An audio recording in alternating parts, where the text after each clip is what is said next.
Hello viewer, Ujambo. Welcome to this GTN Nursing Services where I, Grace the nurse, talks about mother and child health care.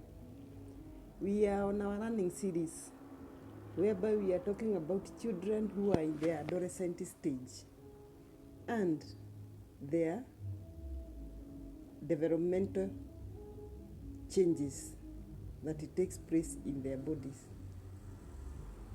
So by the end of this running session, the viewer should be able to describe the adolescent stage and its characteristics in a teenage child. This is part 3 of the growth spurt. We have seen the part 1, we have seen the part 2, now we are seeing the part 3. What happens to a girl child when the ovaries start functioning for the first time? What changes does it bring into her body? So welcome. In our third session of the growth spurt, we are being told that function of the ovaries becoming active for the first time causes maturation of the uterus in a girl child. Yes? Ovaries becoming active for the first time in a girl child causes the maturation of the uterus. We are told that the uterus is a hollow organ with thick walls about the size, the shape of a pear fruit. You know the fruit we call pears? That shape, that size is the same as the uterus in a girl child. We are told that it is located in the middle of the body, low in the abdomen, the larger head being on the above and the smaller head directed downwards. The pear fruit, how does it look like? It has one of its parts larger than the other one. So the larger one is the one we are told it is in the upper part, and the smaller one is in the lower part, where in the middle part of the lower abdomen of a girl. Middle. We found the right and left, but now we are being told the uterus is in the middle part of the baby girl. Another thing is that this uterus has got some tubes which are being called the oviducts. These tubes, oviducts, are attached to the uterus, which extend to the region of the ovaries on both its right and left side of the uterus. Oviducts. We are told there are tubes like these ones. You see, this is the ovary, this is the oviduct. So this oviduct is attached to the uterus somewhere here. We are told that it is a hollow. It's a hollow organ with thick walls about the shape and the size of a pear.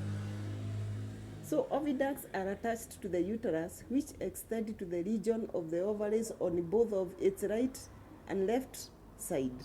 If the uterus is here, the oviducts are here. One is on the right, and the other one is on the right, and one is on the left side of the uterus, which we are being told that is a hollow organ. So this hollow organ, we are also being told that it has thick walls.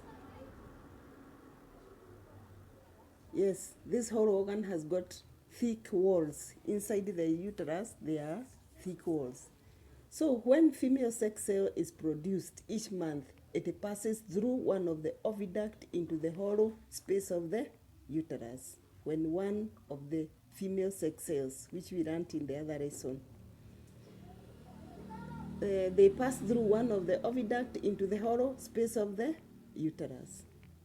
So to become ready for possible pregnancy, the uterus prepares itself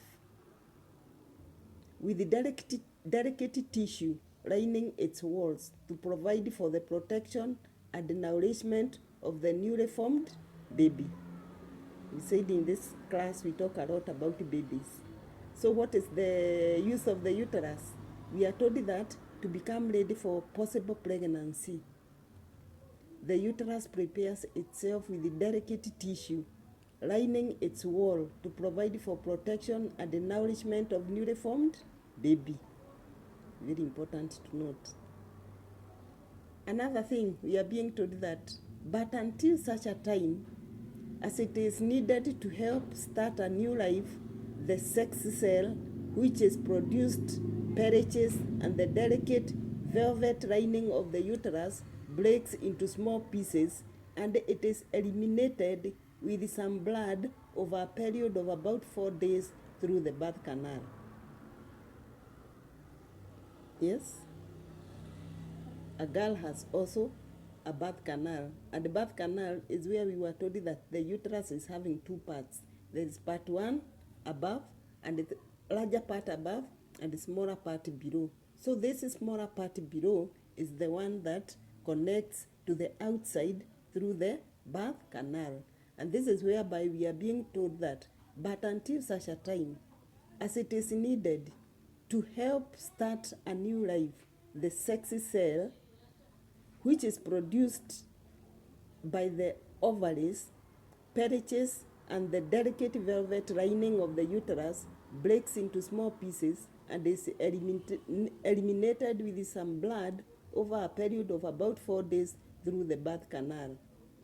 You remember the delicate tissue lining that we have been informed that is the uterus produces so that it prepare itself for the protection and nourishment of a newly formed baby?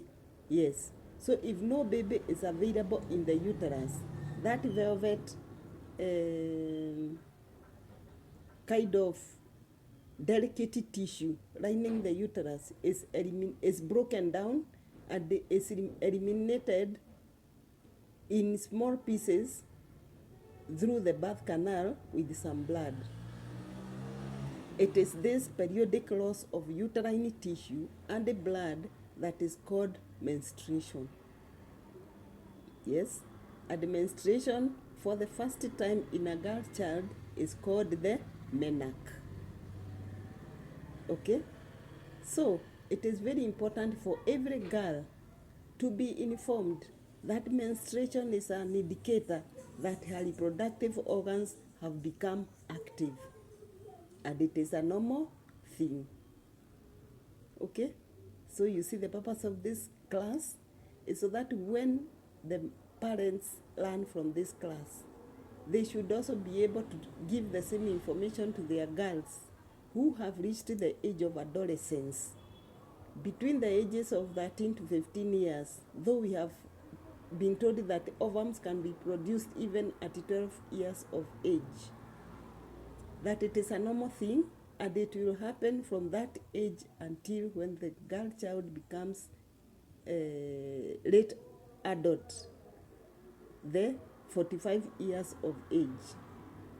So very, very important, and I hope it is very clear the three functions of the ovaries when they become active for the first time in a girl child. And the three lessons we have covered, they are all under the growth spurt. So when the